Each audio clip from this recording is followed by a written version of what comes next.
بسم اللہ الرحمن الرحیم، اللہ کے نام سے شروع کرتا ہوں جو بڑا مہربان نہایت رحم کرنے والا ہے۔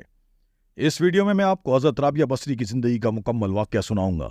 حضرت رابعہ بصری کون تھی؟ وہ 1200 سال بعد بھی کیوں جانی جاتی ہیں؟ تاریخ میں اس کی اہمیت کیوں ہے؟ شادی کی بہت سی تجاویز کو مسترد کرتے ہوئے تنہائی کی زندگی کا انتخاب کیوں کیا؟ ہم اس کی زندگی کے کچھ معجزات کے بارے میں بھی بات کریں گے، تو مکمل ویڈیو ضرور دیکھیے گا، کیونکہ ایسے اولیاء کی زندگی کے بارے میں جاننا بے حد ضروری ہے۔ لیکن اگر آپ نے میرے چینل سنو دیکھو سمجھو کو ابھی تک سبسکرائب نہیں کیا ہے تو سبسکرائب کر دیجئے گا، بیل آئیکن کو ضرور پریس کر دیجئے گا تاکہ آپ کو نئی آنے والی ویڈیو کے نوٹیفیکیشن ٹائملی مل سکیں۔ رابعہ ایک عرب مسلمان مزروق اور صوفی تھیں۔ وہ دنیا کے کچھ حصوں میں حضرت بی بی رابعہ بصری یا محض رابعہ بصری کے نام سے مشہور ہیں۔ جب رابعہ پیدا ہوئی تو ان کے والدین اتنے غریب تھے کہ گھر میں چراغ جلانے کے لیے تیل تک نہیں تھا اور نہ ہی اسے لپیٹنے کے لیے گھر میں کپڑا تھا۔ اس کی ماں نے اپنے شوہر سے کہا کہ وہ پڑوسی سے تیل ادھار لے لے، لیکن اس نے اپنی زندگی میں یہ تہیہ کر لیا تھا کہ خدا کے سوا کسی سے کچھ نہیں مانگیں گے۔ اس نے پڑوسی کے دروازے پہ جانے کا بہانہ کیا اور خالی ہاتھ گھر لوٹا۔ رات کو اس نے حضرت محمد صلی اللہ علیہ وسلم کو خواب میں دیکھا۔ حضرت محمد صلی اللہ علیہ وسلم نے فرمایا، آپ کی بیٹی رب کی پسندیدہ ہے اور بہت سے مسلمانوں کو راہ راست پر لائے گی۔ آپ بصرہ کے امیر سے رجوع کریں اور انہیں ایک خط پیش کریں جس میں یہ پیغام لکھا ہو۔ آپ حضور صلی اللہ علیہ وسلم پر ہر رات 100 بار اور ہر جمعرات کی رات 400 مرتبہ درود بھیجتے ہیں۔ تاہم چونکہ آپ نے گزشتہ جمعرات کو درود بھیجنا بھول گئے تھے، اس لیے آپ کو جرمانے کے طور پر 400 دینار ادا کرنے ہوں گے۔ رابعہ کے والد سیدھا امیر کے پاس گئے۔ امیر کو پیغام ملتے ہی خوشی ہوئی، یہ جان کر کے وہ رسول اللہ کی نظر میں آجمی ہیں۔ اس نے 1000 دینار غریبوں کو تقسیم کیے اور خوشی سے 400 دینار رابعہ کے والد کو ادا کر دیے۔ تاہم رابعہ کی خوش قسمتی زیادہ دیر تک قائم نہیں رہی، کیونکہ اس کے والدین اس کی زندگی کے اوائل میں ہی فوت ہو گئے تھے۔ اپنے والد کی وفات کے بعد بصرہ کو قید کا سامنا کرنا پڑا۔ اپنی بہنوں سے الگ ہونے کے بعد روایت ہے کہ رابعہ ایک قافلے کے ساتھ جا رہی تھیں جو ڈاکوؤں کے ہتھے چڑھ گیا۔ ڈاکوؤں کے سردار نے رابعہ کو اسیر کر لیا اور غلام بنا کر بازار میں بیچ دیا۔ اس کے خریدار نے اسے سخت مشقت میں ڈال دیا۔ گھر کے کاموں سے فارغ ہونے کے بعد وہ ساری رات عبادت میں گزارتی۔ اس نے اپنے کئی دن روزہ رکھ کر گزارے۔ ایک دفعہ گھر کا مالک آدھی رات کو اٹھا اور رابعہ اپنے رب سے دعا مانگ رہی تھی۔ وہ ان شرائط میں عرض کر رہی تھی اپنے رب کے آگے، اے میرے رب، تو جانتا ہے کہ میرے دل کی آرزو ہے کہ تیری اطاعت کروں اور میری آنکھ کا نور تیری بارگاہ میں حاضر ہے۔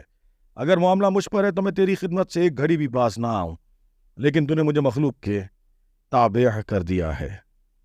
ایک دم آقا نے محسوس کیا کہ ایسے بزرگ کو اپنی خدمت میں رکھنا توہین آمیز ہے۔ اس نے بجائے اس کی خدمت کرنے کا فیصلہ کیا۔ صبح اس نے اسے بلایا اور اپنا فیصلہ سنایا۔ وہ اس کی خدمت کرے گا اور اسے گھر کی مالک کے طور پر وہاں رہنا چاہیے۔ اگر وہ گھر چھوڑنے پر اصرار کرتی تو وہ اسے غلامی سے آزاد کرنے کے لیے بھی تیار تھا۔ اس نے اسے بتایا کہ وہ تنہائی میں اپنی عبادت جاری رکھنے کے لیے گھر چھوڑنے کو تیار ہے۔ آقا نے اجازت دی اور پھر وہ گھر سے چلی گئی۔ کہا جاتا ہے اس نے کئی سال صحرا میں عبادت میں گزارے۔ اس کے بعد اس نے حج کے لیے مکے تک کا پیدل سفر کا آغاز کیا۔ جب حضرت رابعہ مکے جا رہی تھی کہ آدھے راستے پر انہوں نے کعبے کو ان سے ملتے آتے دیکھا۔ اس وقت عظیم صوفی بزرگ حضرت ابراہیم بن آدم خانہ کعبہ پہنچے، لیکن انہیں نظر نہیں آیا۔ آپ کو خانہ کعبہ کی طرف جاتے ہوئے 14 سال گزر چکے تھے، کیونکہ ہر جگہ 2 رکعت نماز پڑھتی تھی۔ حضرت ابراہیم بن آدم نے کہا، افسوس، کیا ہوا ہے؟ ہو سکتا ہے کہ میری آنکھوں پر کوئی چوٹ آ گئی ہو۔ ایک اندھے کی آواز نے اس سے کہا کہ تمہاری آنکھوں کو کوئی نقصان نہیں پہنچا، لیکن خانہ کعبہ ایک عورت سے ملنے گیا ہے جو اس مقام کے قریب آ رہی ہے۔ حضرت ابراہیم بن آدم نے جواب دیا کہ یہ کون ہے؟ اس نے دوڑ کر دیکھا کہ حضرت رابعہ آ رہی ہیں اور کعبہ اپنی جگہ واپس آ گیا ہے۔ حضرت ابراہیم بن آدم نے جب یہ دیکھا تو فرمایا، اے حضرت رابعہ، یہ کون سی پریشانی ہے اور مصیبت ہے اور بوجھ ہے جو تم دنیا میں لائے ہو؟ اس نے جواب دیا، میں دنیا میں انتشار نہیں لائی، تم نے ہی دنیا کو پریشان کیا ہے، کیونکہ تم نے خانہ کعبہ پہنچنے میں 14 سال کی تاخیر کی ہے۔ اس نے کہا، ہاں، میں نے 14 سال صحرا کو پار کرتے ہوئے گزارے ہیں۔ حضرت رابعہ رضی اللہ تعالیٰ عنہ نے فرمایا کہ آپ نے اسے رسمی نماز میں طے کیا، لیکن ذاتی دعا کے ساتھ پھر حج کر کے وہ بصرہ واپس آئیں اور اپنے آپ کو عقیدت کے کاموں میں مشغول کر لیا۔ ایک دن دروازے پر دستک ہوئی۔ نوکرانی نے آ کر کہا، ایک آدمی روٹیاں لے کر آیا ہے۔ رابعہ نے کہا، گنو کتنی ہیں؟ نوکرانی نے شمار کیا اور کہا، وہ 9 ہیں۔ رابعہ نے کہا نہیں، یہ میرا حصہ نہیں ہے، آدمی کے پاس واپس جاؤ اور اس سے کہو وہ چلا جائے۔ پھر دوسری دستک ہوئی، نوکرانی آئی اور کہنے لگی دروازے پر ایک آدمی ہے، وہ روٹیاں لے کر آیا۔ رابعہ نے کہا گنو کتنی ہیں؟ نوکرانی نے گنی اور کہا وہ 9 ہیں۔ رابعہ نے کہا نہیں، یہ میرا حصہ نہیں ہے، آدمی کے پاس واپس جاؤ اور اس سے کہو کہ وہ چلا جائے۔ تیسری بار دستک ہوئی، نوکرانی نے کہا ایک بار پھر ایک آدمی روٹیاں لایا ہے۔ رابعہ نے پوچھا کتنی ہیں؟ نوکرانی نے گنی اور کہا کہ وہ 9 ہیں۔ رابعہ نے کہا نہیں، یہ میرا حصہ نہیں ہے، آدمی کے پاس واپس جاؤ اور اس سے کہو کہ وہ چلا جائے۔ نوکرانی نے کہا جب آپ کو ان کی ضرورت ہے تو آپ یہ روٹیاں کیوں نہیں لے رہی ہیں؟ آپ کے پاس مہمان ہیں۔ رابعہ نے اسے سمجھایا کہ آج صبح میرے پاس روٹی تھی، جب ایک فقیر آیا اور میں نے اللہ سبحانہ تعالیٰ کی رضا کے لیے اسے روٹی دے دی، تو یہ میرا اللہ کا وعدہ ہے کہ جو کوئی نیکی لے کر آئے گا اس کو اس کے برابر 10 گنا اجر ملے گا۔ 9 روٹیاں میری نہیں ہو سکتی۔ نوکرانی نے استغفار کیا کہ مجھے بھی بھوک لگی ہے اور 10ویں روٹی میں خود رکھ لیتی تھی، لیکن سبحان اللہ، حضرت رابعہ بصری کو آج بھی 8ویں صدی کے عظیم اولیاء میں سے ایک کے طور پر یاد کیا جاتا ہے اور ان کے ایمان، تقوی اور صبر کے لیے عقیدت اور محبت سے یاد کیا جاتا ہے۔ جب اسے شادی کی بہت سی پیشکش موصول ہوئیں تو اس نے ان سے انکار کر دیا، کیونکہ اس کے پاس اپنی زندگی میں اللہ کے علاوہ کسی اور چیز کے لیے وقت ہی نہیں تھا۔ لوگوں نے پوچھا تم شوہر کیوں نہیں لیتے؟ حضرت رابعہ نے جواب دیا کہ میں 3 پریشانیوں میں مبتلا ہوں، اگر تم مجھ سے یہ پریشانیاں دور کر دو تو میں شوہر لے لوں گی۔ نمبر 1، بتاؤ کیا میں ایمان کے ساتھ مروں گی؟ نمبر 2، کیا قیامت کے دن میرا نامہ اعمال میرے دائیں یا بائیں ہاتھ میں دیا جائے گا؟ 3، کیا میں قیامت کے دن دائیں طرف والوں میں سے ہوں گی یا بائیں طرف والوں میں سے؟ لوگوں کا کہنا تھا کہ وہ ان مسائل کے حوالے سے انہیں یقین دہانی کرانے سے قاصر ہیں۔ اس نے کہا جس عورت کو یہ خوف ہو کہ وہ شوہر کی خواہش نہیں رکھتی، اس نے مادیت پرستی کو مسترد کرتے ہوئے اور غربت کی زندگی کو قبول کرتے ہوئے پرہیزگاری کی زندگی گزاری۔ وہ بہت سے معجزات کرنے کے لیے مشہور تھیں۔ وہ پہلی خاتون صوفی بزرگ کے طور پر جانی جاتی ہیں جن نے خود کو مکمل طور پر خدا کے لیے وقف کر دیا تھا۔ ایک مرتبہ حضرت رابعہ تھکن سے انڈال ہو کر سو گئیں۔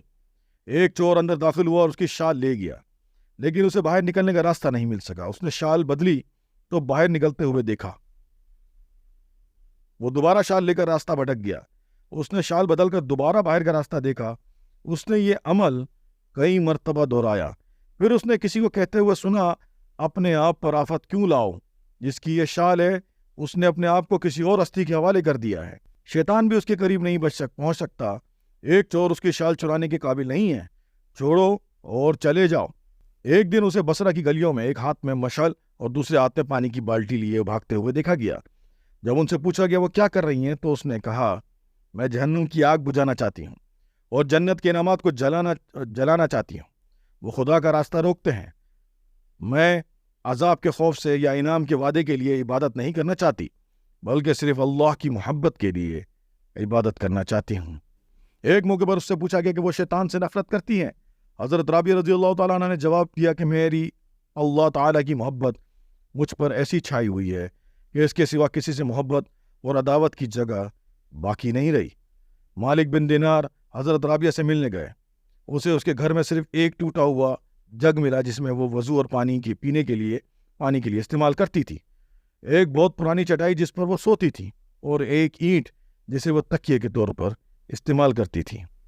مالک بن دینار نے کہا میرے بہت امیر دوست ہیں، کیا میں ان سے آپ کے لیے کچھ سامان لانے کو کہوں؟ حضرت رابعہ نے کہا اے مالک، کیا میرا رزق دینے والا تمہارا رزق دینے والا اور مالداروں کا رازق ایک ہی نہیں ہے؟ مالک نے کہا ہاں۔ حضرت رابعہ رضی اللہ تعالیٰ عنہ نے پھر فرمایا کیا وہ غریبوں کی ضرورتوں کو ان کی غربت کی وجہ سے بھول گیا جبکہ اسے دولت مندوں کی ضرورتیں یاد ہیں؟ مالک بن دینار نے کہا ایسا نہیں ہے۔ حضرت رابعہ نے پھر فرمایا جب وہ کسی کو نہیں بھولتا تو ہم اسے کیوں یاد دلائیں؟ اس نے میرے لیے شرط رکھی ہے اور میں اس پر راضی ہوں کیونکہ یہ اس کی رضا ہے۔ جب ان کے روئے زمین سے رخصت ہونے کا وقت قریب آیا تو نامور مشائخ ان کے پاس جمع ہوئے۔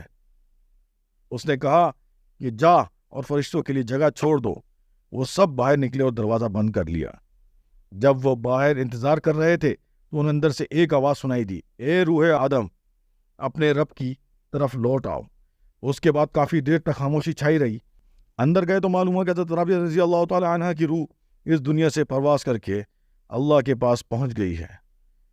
دوستوں، آپ نے دیکھا حضرت رابعہ بصری رضی اللہ تعالی عنہ کس طرح کی خاتون تھی، کس طرح اپنے آپ کو، اپنی زندگی کو اللہ کے لیے وقف کر دیا تھا، اور دین کی خدمت کے لیے، دین سے محبت، اللہ سے محبت کس طرح ان کے دل میں جاگی کہ انہوں نے نہ شادی کی نہ کچھ، اور دنیا سے اپنا دل نہیں لگایا بلکہ اللہ کو راضی رکھنے کے لیے تمام قربانیاں دیں۔ کیسی لگی آپ کو آج کی ویڈیو؟ مجھے کمنٹس کر کے ضرور بتائیے گا۔ ملتے ہیں نیکسٹ ویڈیو میں کسی اور اچھے ٹاپک کے ساتھ، جب تک کے لیے اجازت دیجیے۔ اللہ حافظ، السلام علیکم ورحمۃ اللہ وبرکاتہ۔